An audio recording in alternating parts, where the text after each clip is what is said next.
She stands here today to deliver a speech on hijab. ये लड़की हिजाब पर स्पीच देने जा रही है. तो ये सिर्फ बोल नहीं रही है, ये अमल भी कर रही है. और ये इनके डैडी ने कहा, मैंने कभी इनको ऐसा स्ट्रिक्टली बताया नहीं कि हिजाब करना है आपने. ये फोर्थ स्टैंडर्ड से अपना चेहरा छुपाती है. अदरवाइज आवर कम्युनिटी पेरेंट्स ये सब बोलते हैं कि ये हिजाब में है, ये कहीं जा नहीं सकती है, ये सीख नहीं सकती है, ये मुकाबला नहीं कर सकती है. It's not a speech, but it's a message for the entire humanity and the entire world.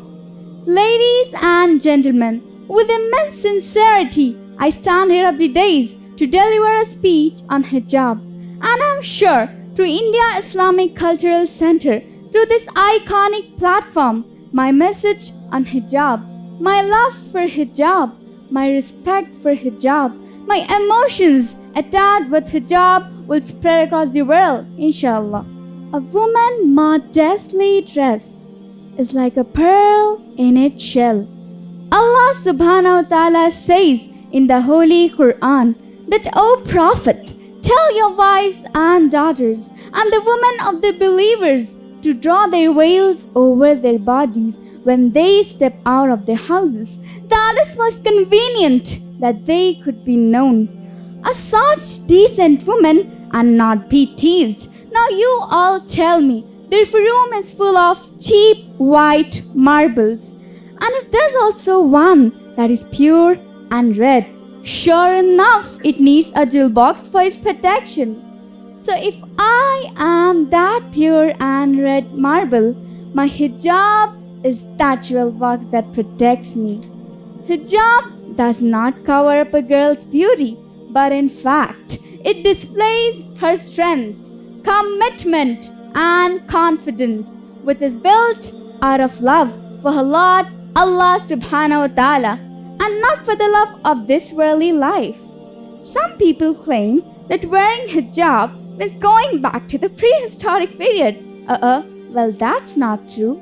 Such people fail to realize that actually being half naked means going back to the Stone Age. Very often this question arises that why do Muslim women wear hijab? Let me answer this question to the world, that the beauty of a woman is for their husbands, their man, and not for the mankind. Dear sisters, when your hijab is seen through, or when the scarf on your head is covered but your hair is showing, or when your hair is covered but your ears are showing, or when both your head and hair are fully covered but you're flaunting your body with skin-tight clothes and still think that you're wearing hijab, then my dear sisters, you're truly mistaken. That is not hijab. That really is not your hijab. You know what hijab is?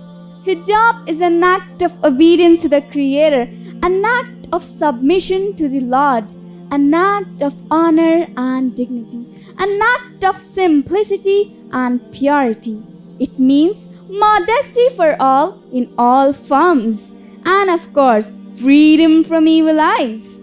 Dear sisters, even though a man is responsible for his gaze, you too are responsible for what you give him to gaze at.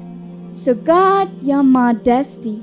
Dear brothers, coming to you, where is your hijab? Where is your iman? Why do you look from woman to woman instead of lowering your gaze? One should know that Islam treats both men and women equally.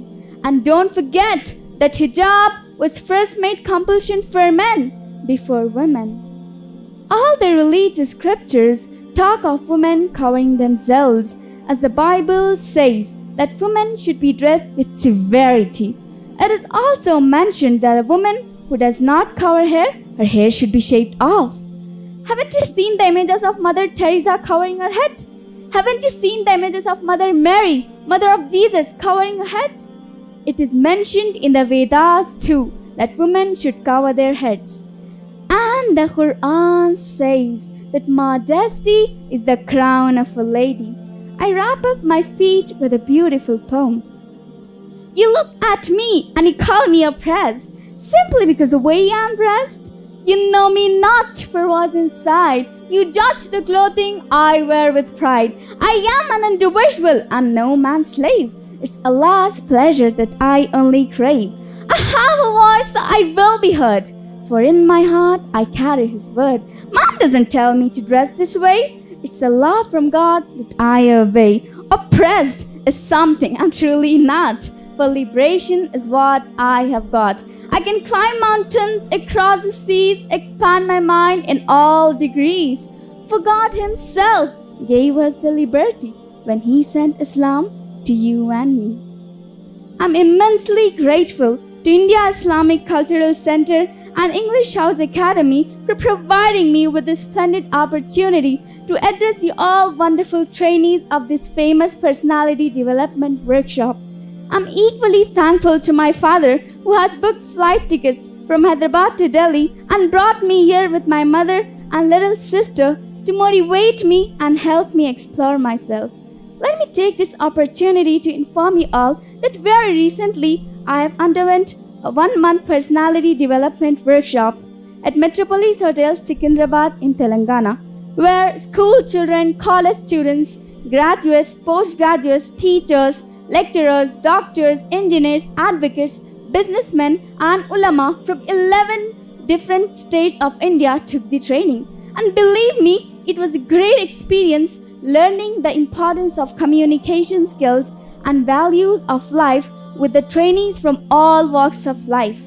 And icing on the cake, learning such important things by the one and only renowned international trainer Munawar Zaman sir. Having seen the teachers, lecturers, doctors, engineers, advocates, I initially thought that I was a small fish in a big ocean, and I was totally afraid that how I could compete with the sharks of the ocean. But the continuous motivational lectures and pep talks of Zaman sir made me capable and confident to compete with the sharks and outperform them. And my happiness knew no bounds on the day to learn that Zaman sir acknowledged me with an award named Gem of the Workshop. I would like to tell you all that here in this ongoing training workshop, everybody has equal opportunity to excel. Any student from Hindi medium background can outshine the students of convent schools or the student of any international school, as this is the beauty of the training imparted by Zaman sir.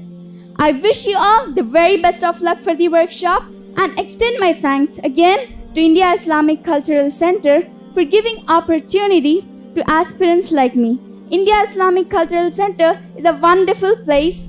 I wish the president of India Islamic Cultural Center, Sirajuddin Qureshi sir, to establish the same in Hyderabad, where thousands of aspirants like me can fulfill their dreams and accomplish their goals. Thank you so much for listening to me and have a wonderful day.